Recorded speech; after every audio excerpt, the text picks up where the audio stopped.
we're going to run through some tips, suggestions, and processes around preparing your postgraduate application today at the Tavistock and Portman NHS Foundation Trust.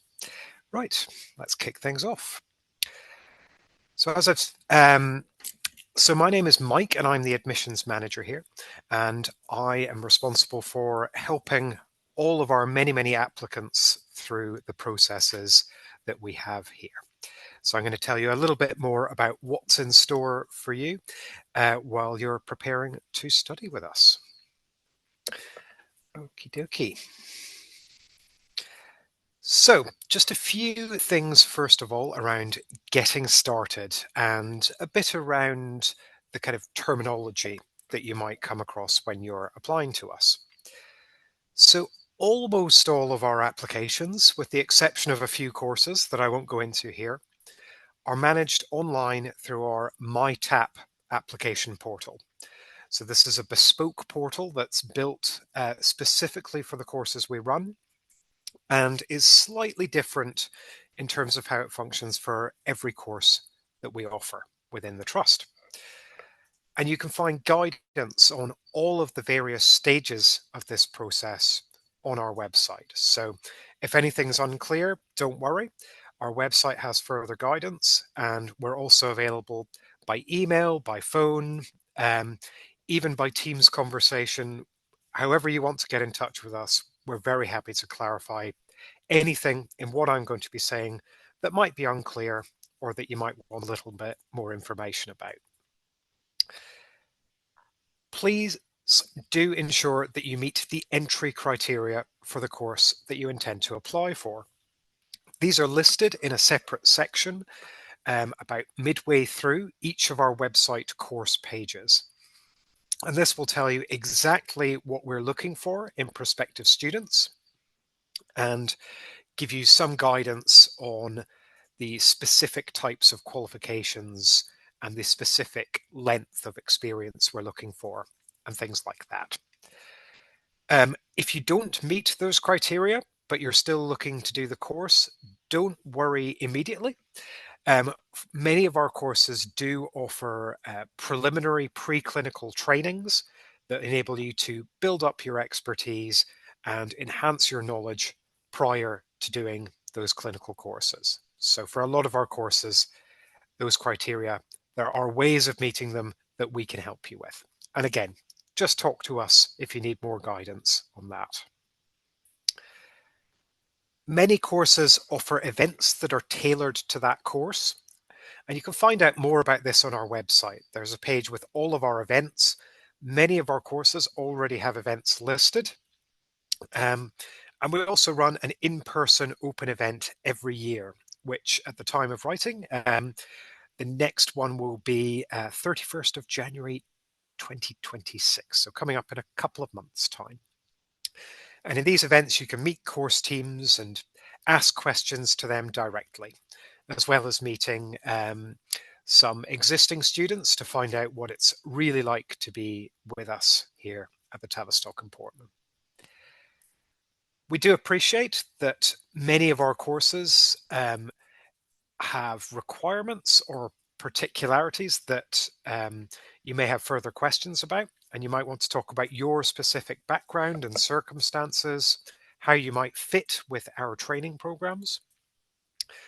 And if you have any questions about that or anything else about your application to us, please just ping us an email. Our address is there at training@tavi-port.ac.uk. As I'll tell you about shortly, we also offer online application and admissions guidance sessions that you can book on Microsoft Teams. And those are really useful for having a really in-depth chat with our admissions specialists who can help you with some of those queries that might be a bit easier to talk through rather than pinning down in an email. So there's plenty of options for getting in touch with us, as well as phone calls if you're a traditionalist as well. So just talking a little bit about our application deadlines. There are lot of different deadlines associated with our postgraduate courses. And by the time we go live for applications, which we will do this month, um, these will be available for you to look at on our individual course web pages. So do make sure you're allowing plenty of time. Um, most courses will open for applications this month and close in summer 2026. So if you're watching this, you're ahead of the curve already. Um, there are exceptions to this. Some of our courses do require you to apply either within specific windows or earlier than some of our other courses. So the course web pages will have guidance on that before we go live for applications.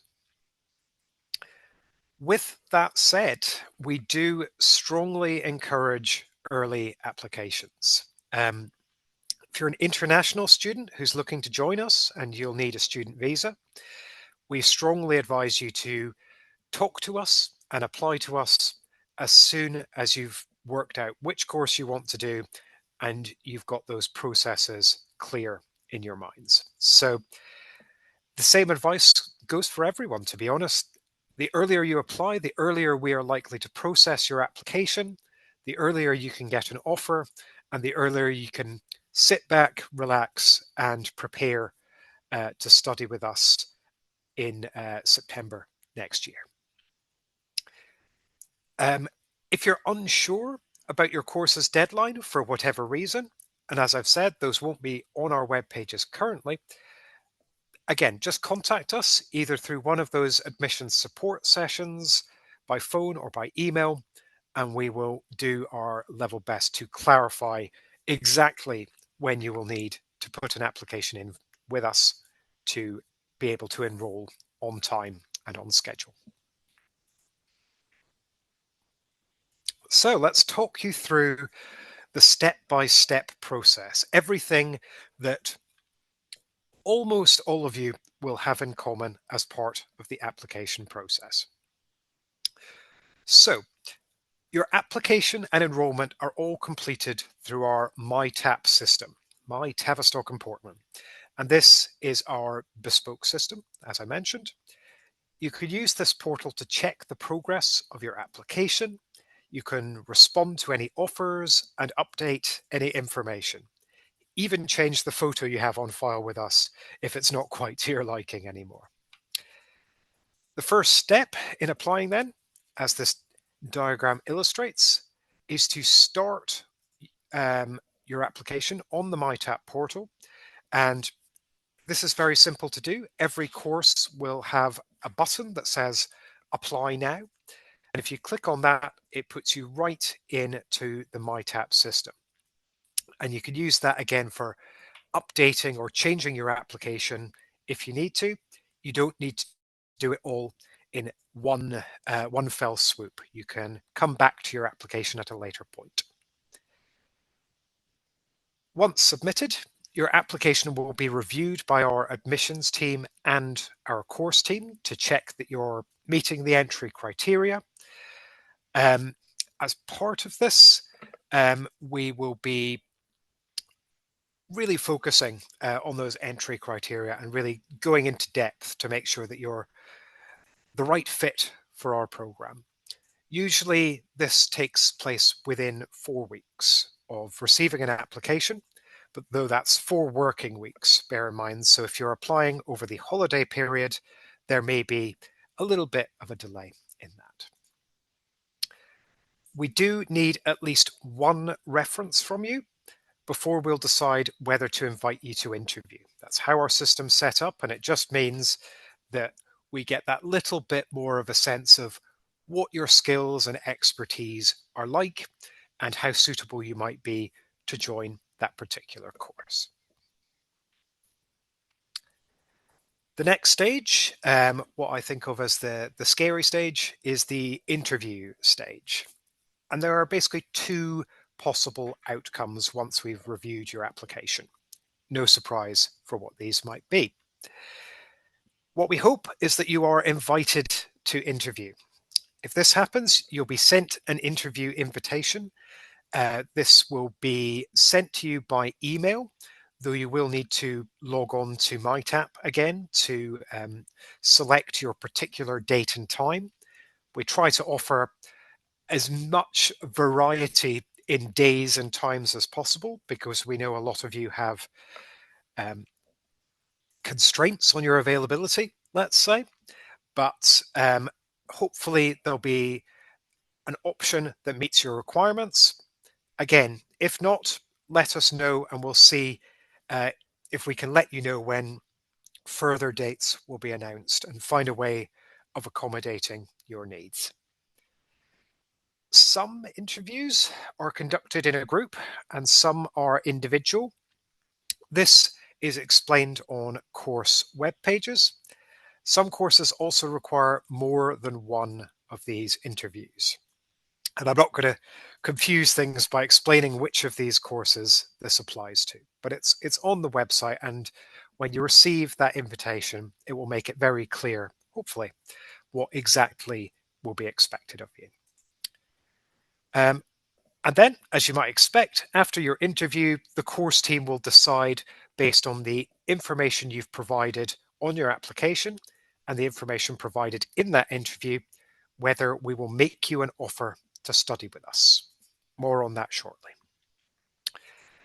If, on the other hand, you are not invited to interview, if you, for example, don't meet the entry requirements, we will also notify you through the MyTap system. You'll get an email and you can find out more details by clicking through and going into the system that way. We might point you in the direction of another more suitable course. So as I mentioned earlier, if you're applying for a clinical course and we think you need more training, more experience, or more knowledge before doing that, but we want to have you join us, then we might suggest that you tackle one of these courses first.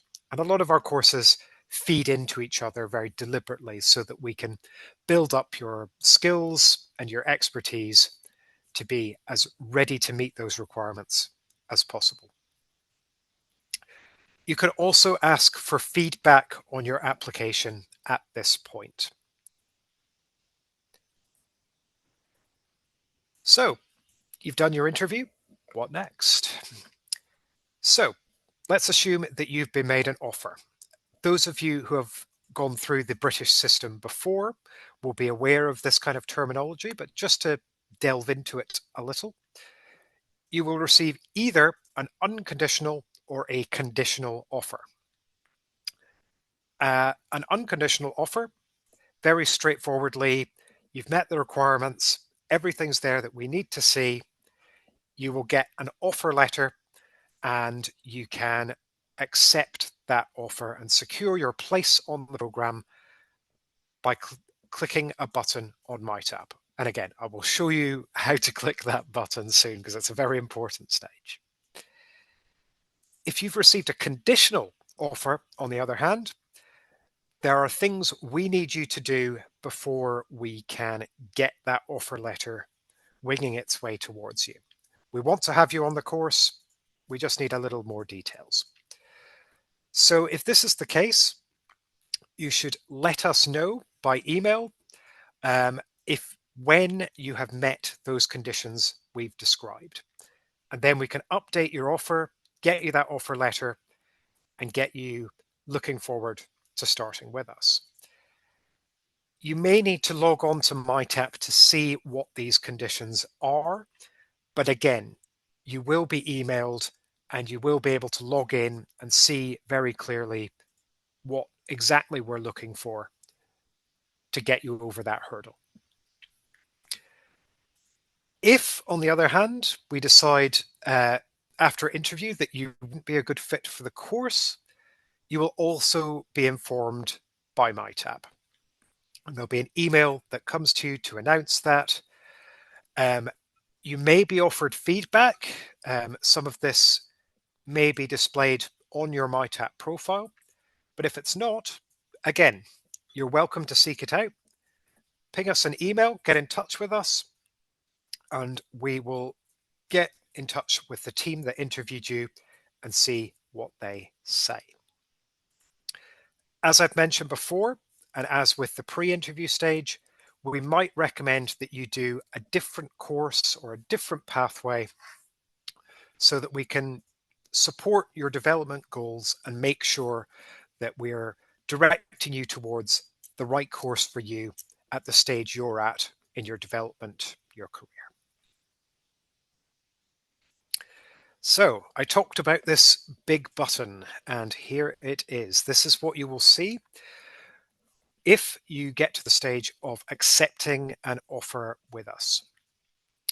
Right down the bottom of the page, when you click on your application on the top heading of the MyTap portal, if you scroll to the bottom, you will see this button that says Respond to Offer. And as you can see on this page, you can also download your application or withdraw your application if you've decided not to join us after all. But the big one is that Respond to Offer button. You click that, and you will see slightly different things depending on those conditional or unconditional offers that I've been talking about so far. If you've got a conditional offer, so you're not quite meeting all the criteria yet, you can accept this offer using that big button. This is what it will look like. You can accept, decline, or defer. So running through those backwards, I guess. If you defer, you're telling us that you don't wish to join us in the window you've applied for, but the next one is one that you'd be very much interested in coming back and being with us as part of. So if that would apply to you for whatever reason, just select that. Tell us why if you're comfortable doing so, and we'd be very grateful. You can decline your offer. I hope you won't, but it is an option, or you can accept it. And if you accept a conditional offer, that just lets us know that you've seen the offer, that you're working on getting the evidence for those conditions, and things are on the move, basically. If, on the other hand, you're lucky enough to get an unconditional offer, you'll get a very similar screen. It looks like this. You have exactly the same options I described. You can accept and defer your offer, so starting usually the year after you'd planned to start. You can decline your offer, or you can accept it. If you accept your offer, that is the main thing done from an admissions point of view, and I'll talk you through the next stages in a future slide. So that's where we're hoping you get to that point. So next steps, as promised. Let's assume you've got your unconditional offer. Here are things that we would suggest having a think about as you look towards starting with us, usually in September. For international students, you will be contacted by our international team, and they can help you with specific queries relating to student visas, if applicable. If you have questions in advance of this point, you're more than welcome to contact them ahead of time. Their email address is on the website, or just get in touch with us in admissions at that email address, that training@taviport email address, and we will put you in touch with the relevant staff here to help you out. As I said, the earlier the better for international students. It's can take quite a long time sometimes, some of those processes. So the earlier the better. Other things you can do, we offer offer holder events. Sometimes these are designed to give you an idea of what it's like to study with us, give you some advice, give you the opportunity to meet some people from the trust. Do keep an eye out for those. But the big important thing to talk about is enrolment. This opens generally approximately from early August, and you will be emailed to do this. I mean, I can't give you a precise date, but if you've accepted an unconditional offer, you should be receiving an enrollment email in probably summer next year if you're applying to join us in September. And this will give you point by point instructions on everything you need to do. And as you will probably expect at this point, this is done through our MyTap system. So you'll be able to follow all the stages through there as you did with your application. It's all on the same system. It's all accessible to you at any point. You will also be contacted by a course administrator. So at the point you enroll, you get to meet more of my colleagues, members of staff, and the course administrators are the people who help you with matters about being on the course. What's the reading like? What is our library like? What's our online reading system like? Things like that. And they'll also help you with processes for the final preparations you might need. DBS checks are a good example of this, where you might need to have approval to work on placements with us, for example. And then the exciting bit is our welcome week, when you turn up in our building here in North London or online in late September to find out more about student life, to meet your future peers, and to get settled in to life at the Tavistock. Just going to end this part of our presentation by talking about completing the application form. Just some tips and tricks for the application form and the personal statement, very briefly. So our application form, if you've applied for a job recently, it may have a similar portal. There's a checklist function that gives you big green ticks and big red crosses to tell you which areas you need to edit or complete before you can submit your application. So it's a very good visual guide at the top of the screen that just tells you what is still needing work on. Most courses do need 2 references, though not all.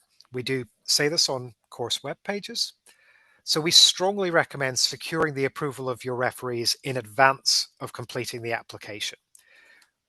Not only because it speeds things up, but just to ensure that it's not causing any additional stress for you as you work your way through this process. So bear in mind, most courses will need 2 references, and just double and triple check that you've spelled their details correctly. If an email address is slightly wrong, it can cause delays in the process. So the more you can be sure about those side of things, the better. Courses, as I mentioned, will list their entry requirements on the course page. Sometimes these might be things that you can tell us as part of your application. So if we're asking for a degree, for example, you might tell us that in your education history. If they are not evident from the rest of your application, we recommend emphasizing them in your personal statement. And just a sort of piece of personal advice, I guess, there's nothing wrong with doubling up on information. If you're not sure that something's really, really clear, always put it in twice rather than risk it being missed when it's being reviewed by course teams or by admissions staff. So the more the merrier. And finally, from me, just some brief tips about that personal statement, because if you're anything like me, it's the most stressful part of the application process. Check your character limit. Check how many words or characters you have to play with for that form, and draft it outside of MyTap. Our system is very good. However, fate is what it is, and sometimes we close things accidentally, technology works against us. I would always recommend drafting it outside of MyTap so that you can edit it before you copy it into our system. Use the space to reflect on past professional, voluntary, and learning experiences. Tell us everything that you think would be useful for us to know about your history and why you're wanting to do this course. And that can include personal experiences. For many of our courses, one of the things we're really attuned to is personal suitability. So those experiences and those journeys that you've had, be they educational or more in terms of personal growth, we're really keen to hear about.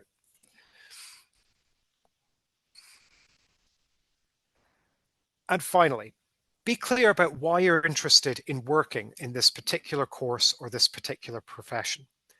Include any goals for future work or training. If there's courses that you want to do afterwards or job roles that you have in mind to do after you've completed training with us, let us know. Give us a sense of who you are and what's drawn you towards us, and show your passion. Okay. And just to end with myself and my lovely team here, this is us. As I've mentioned before, we're going to have application support sessions that you can book. They're on Microsoft Teams. You're welcome to have your cameras on or off, and you can talk to us one-on-one at times to suit you that you can choose, and we will give you one of these wonderful people on screen right now will give you tailored advice to help your application. And that's the link on the web page just there, or you can type application support sessions on our webpage. Those will be available by the end of the month when our applications open. Okay. Going to move on now to my colleague George, who's going to talk about student fees and finance. So over to you, George. Hi everyone. So as Mike mentioned, my name is George Harrison. I'm the Student Records and Finance Lead. Slide, thanks. So just quickly touch on home student fees to start off with. So you can find out the fees for the course on the individual course pages on our website under the fees and funding section. And just to note that you'll be required to make payment as part of the enrolment process at the start of the academic year. So you can pay the course fees online via credit or debit card via MyTap. So that's where the enrolment takes place. And you'll also be given the opportunity to set up an instalment plan if you wish to do that. So that can be applied to any course where the course fees are over £650. And our standard instalment plan is 3 instalments. That would be 1/3 due up front in order to complete enrolment, the next third due in December, and the final third due in March. And that instalment plan can be applied to each year of your course if your course lasts for more than 1 year. Just to note also that if your course is longer than 1 year, then the fees that will be charged in subsequent years will be subject to an annual inflationary increase. So again, there's more information about that on our website under the fees and funding section on the course pages. Next slide, please.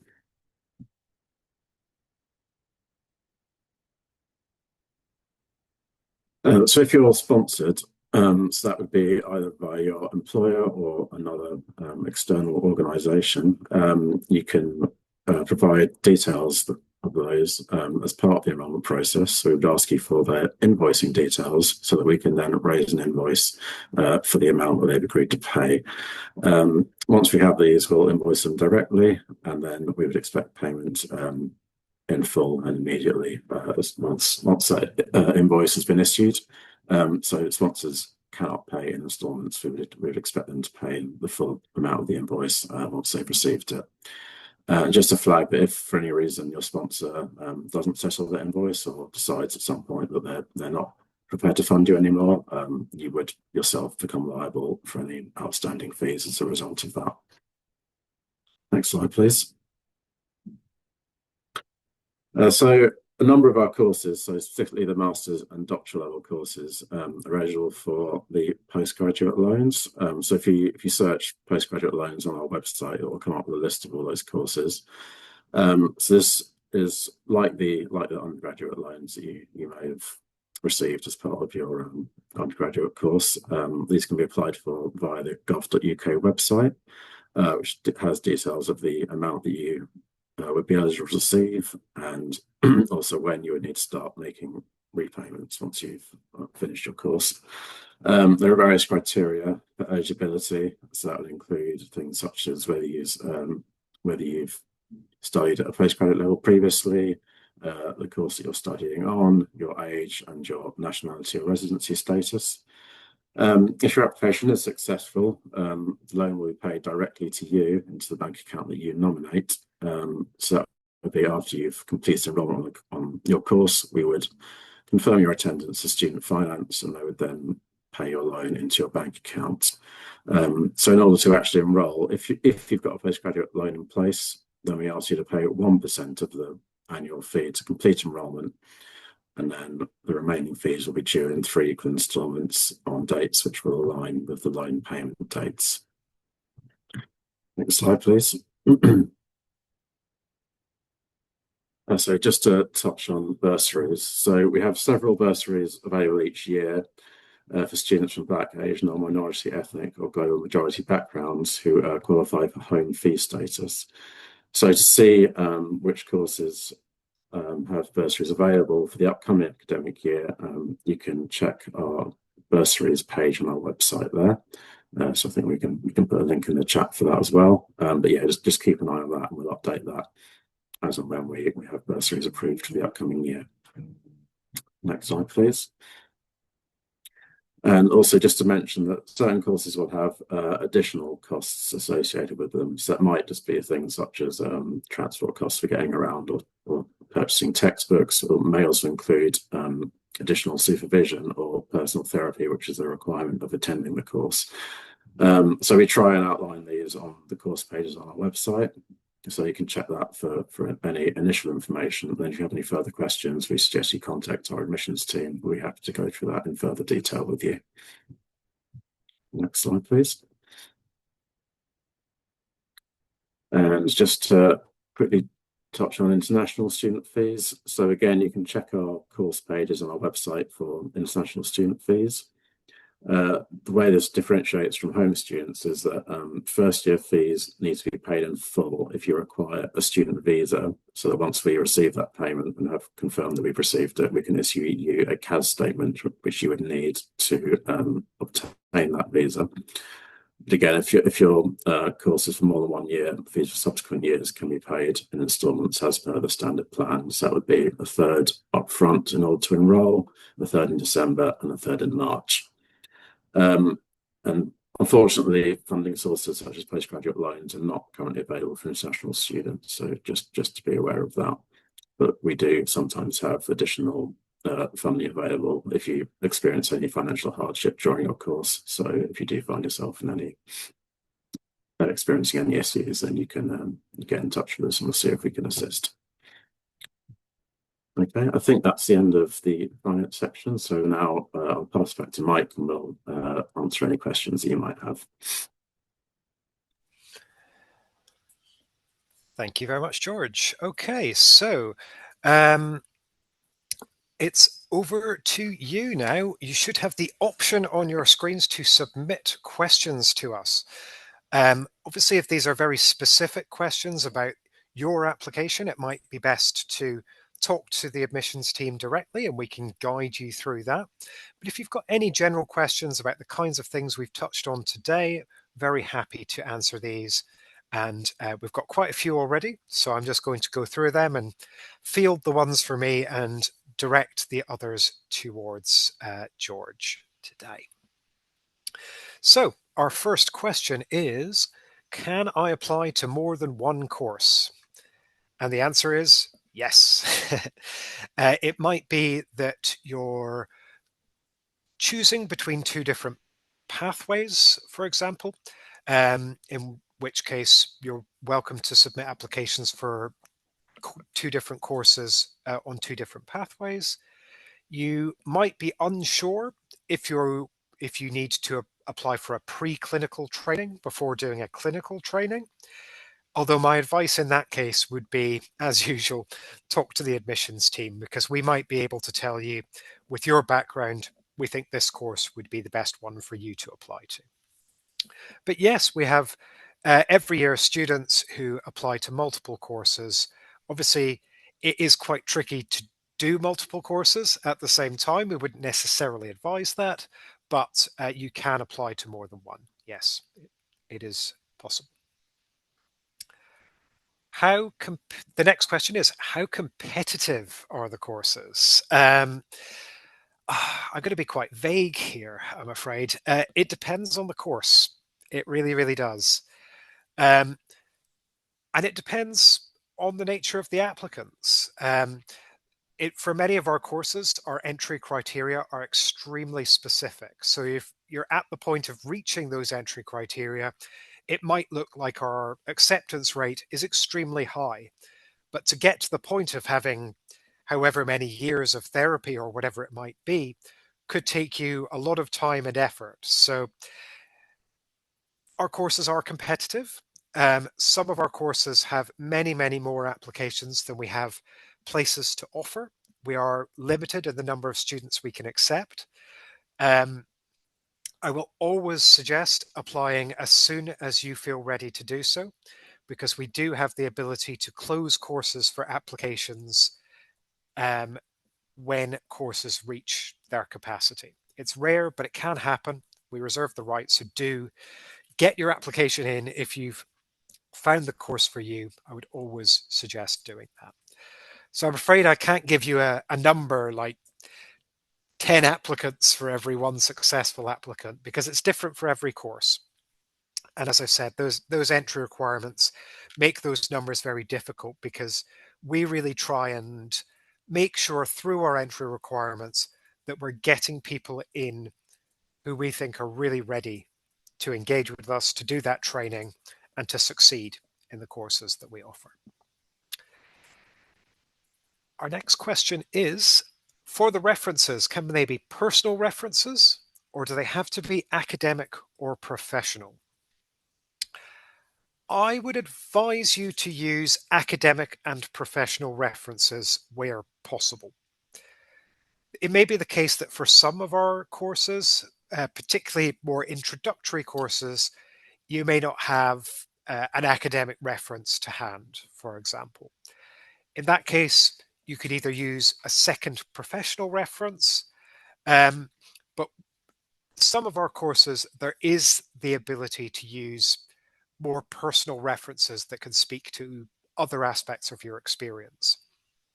I think I would generally advise against this. There may be a chance that we um, have to ask you to get a further reference if you go down this route, and certainly um, avoid family members and people who would be directly uh, implicated in your application. So stick to academic and professional. You're much more likely to get accepted to the course, and for us not to raise any issues if you have those references to hand.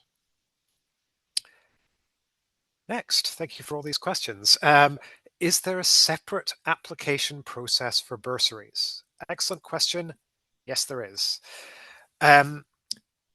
We have a bursaries webpage, which hopefully my colleagues can post in the chat here now. This bursaries webpage doesn't have full information. As my colleague George was describing earlier, there will be updated when our courses go live. You will get full information there. But that full information will include a link to the application form as well. It's not as comprehensive as our standard application. It's mostly just to give you a chance to say why this would be particularly helpful for you, and for you to give us a bit more background about yeah, why you wish to study with us, just so we can make some difficult decisions if we need to, because unfortunately, our bursaries, that we do have more applications than we have places every year. So do use that application to its utmost. Be sure you're telling us everything that you think might be useful. And again, to go back to what I was saying earlier, don't be afraid to slightly repeat yourself if there's really important information that you need to get across to us. Put it in that statement that will be as part of that application. But it is much shorter. So hopefully that's a bit reassuring from a time management perspective, at least. Okay. Next question. Am I able to edit my application after submitting it? Oh, that's a good question. Oh, I have to get my technical brain on for that one.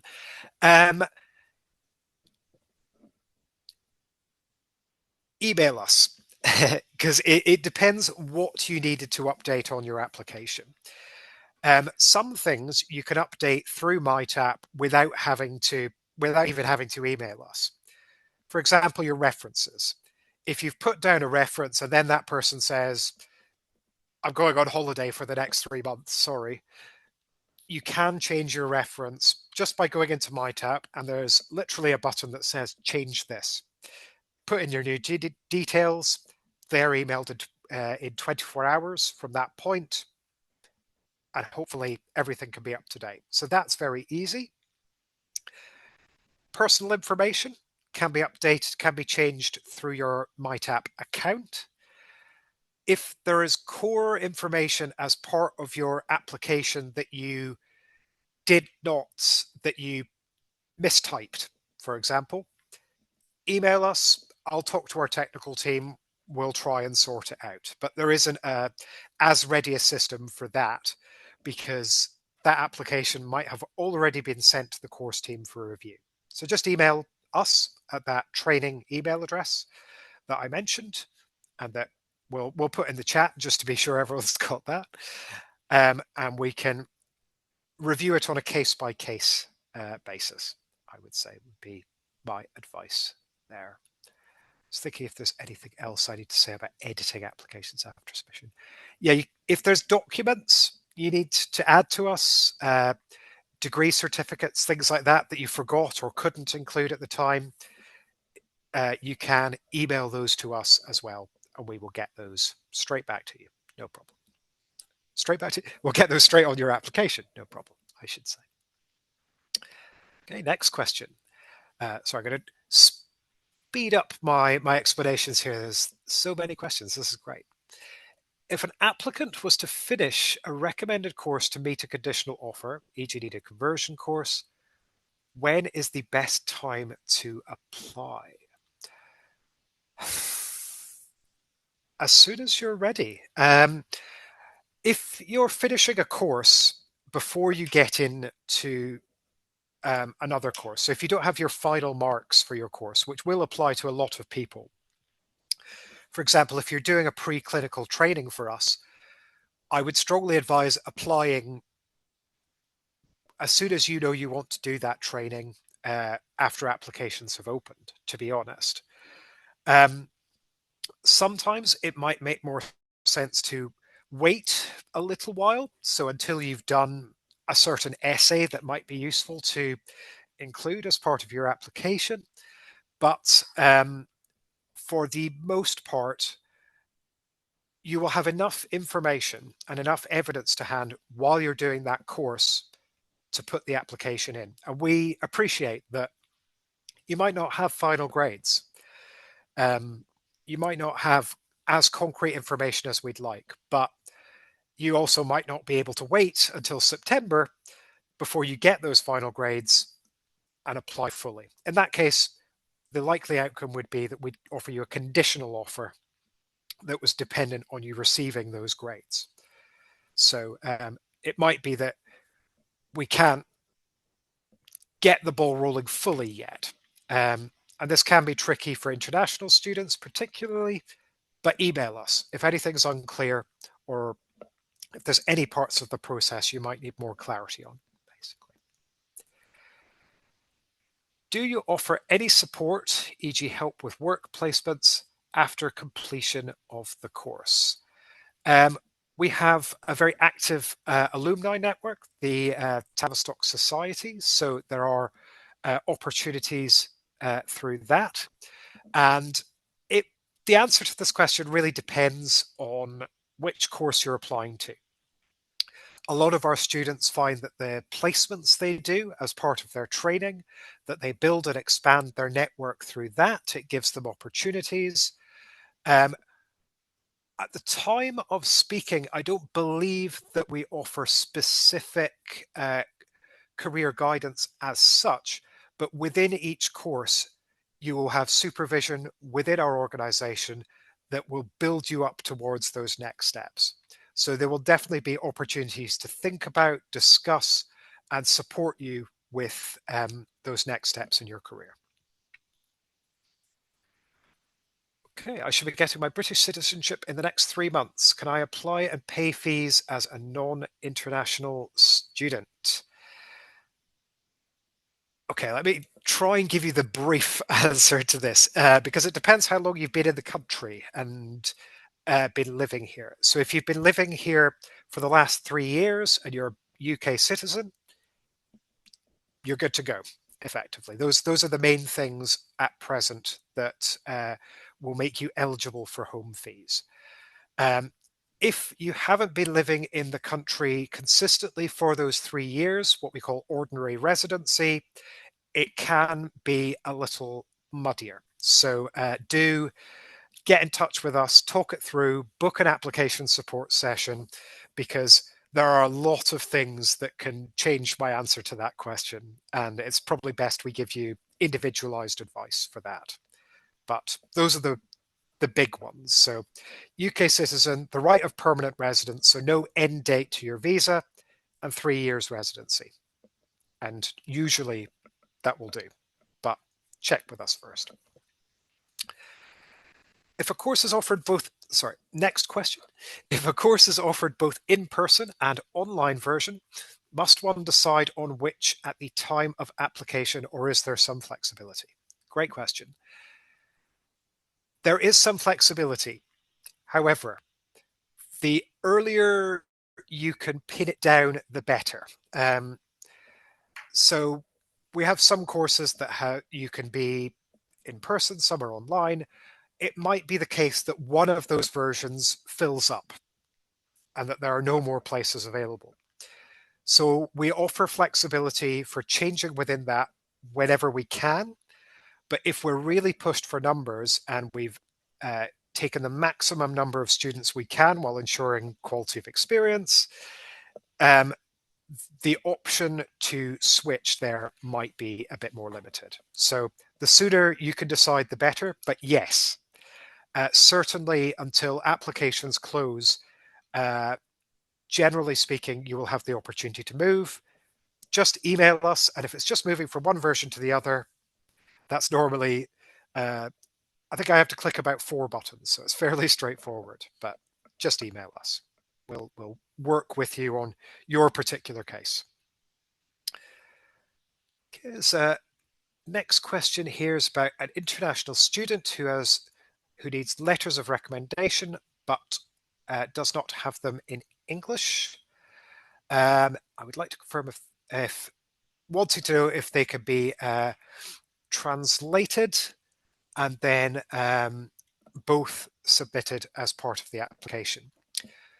Okay, what I'm going to say for this one is to talk to our international office before you upload your evidence. References should be in English, definitely, but I think for this particular case, I would advise checking with our international team just to be sure that we're giving you precisely the right advice, because that's a very specific question and I want to be sure that they're giving their specialist input to make sure you're as happy as possible. So thank you for that. Next question. If I want to apply for multiple courses simultaneously, as we can I ask the same referee to write one letter of recommendation to be reused for the different course applications? Or is it necessary to write a dedicated separate letter? Interesting one. You can have them write the same letter of recommendation for both applications. However, the references in our system are tied to the email addresses of the referees you use. So if your referee copy and pastes the same reference for both of your applications, we're perfectly happy with that. And if you're happy that they can speak to both of those applications in the same way, to the same level, they're welcome to do that. We will not penalize your application. If they're very different courses, like if you're applying for one course that's working with children and the other with adults, I'd probably suggest getting them to tweak it and make some adjustments so it's as specialist as possible for that course. But because you will not be uploading those references, it will be up to the referee how they want to handle that. You might want to let them know in advance so that they're not surprised by it. But yeah, if courses are similar enough, absolutely. Next question. What proportion of M80 students in the last cohort were successful in securing clinical training? That's one for email. If you get in touch with us by email, because we'll need to think about what data we're able to share to answer that effectively. I'm also not clear if that's applicants or students and what they do after they graduate the M80 program. Ping us an email, we'll see what we can do. Sorry to give a vague answer there. Okay, getting towards the bottom here, just got the last few. So someone previously attended an information session for a course where it was mentioned that they must be engaged in employment for 1 day a week during their studies. As an international student, they want to know if the centre has a dedicated staff or service available in assisting me in finding suitable local employment to meet this course requirement. Definitely something to talk about at the interview stage. It does vary course by course. So some of our clinical trainings do offer placement support specific for international students, but for work requirements, and I think with the course you're talking about, definitely a good idea to flag that at the interview stage. They may be able to offer suggestions, but I think for that case specifically, there may have to be some research done prior to joining us to get that requirement met. It's a slightly tricky one, but we can definitely help within the admissions team, but most specifically by talking to the course team at the point of application. We can start discussions rolling and see if we can get you some help in that area. So that'd be my advice there. Okay, for degree certificates, are they only required for the highest degree or for all HE degrees held? I believe legally we just need the most recent, but send us everything, to be honest. It doesn't hurt. And the more evidence we've got, the more secure we can feel that this is the course for you. Next question. Could you tell me, please, when the course's start date begins, as you're unfamiliar with the UK academic system, and when to finalise accommodation arrangements? Okay. Our welcome week, we might be able to pop the precise dates in the chat, but is in late September. Look at the chat for the precise dates. I don't want to say it out loud and it'd be slightly wrong. So late September is our welcome week. There won't be formal courses on that week, but you should be here for it, in my opinion, because there's some really great events, some really great introductions to what the courses will be offering and how you may wish to take advantage of the various opportunities available around the trust to meet other students and to build your professional portfolio. So late September is the vague answer, and the more specific answer will be in the chat. I see it is. So thank you very much. There we've got, the accommodation question, sorry. I would advise getting in touch with us by email because we may our international team would be better placed to give specific advice on accommodation. It's a long and complicated uh, response to give. London can be quite there's quite a lot of choice. It's quite a big city, so definitely talk to our international team, and they'll be able to say when's best to start looking. We certainly have students who join us from all different parts of London and even other cities within the UK that they travel from. So um, they'll be the best people to answer that. Okay. Um, when do applications open for courses starting in September? Um, you will be able to apply by the end of this month. We're hoping next week. Um, and the majority of our courses will open then. Some will have slightly different dates, as I mentioned, but this month, watch this space. It is about to happen very soon indeed. And our final question for the day, as we head towards the end today, is about IELTS. So this person's IELTS score just meets the entrance requirements. They'd like to know if their English proficiency will be a factor in the interview shortlisting process, or if the minimum IELTS is enough. Our course teams do have the ability to request further information or feedback if they have concerns about your English ability.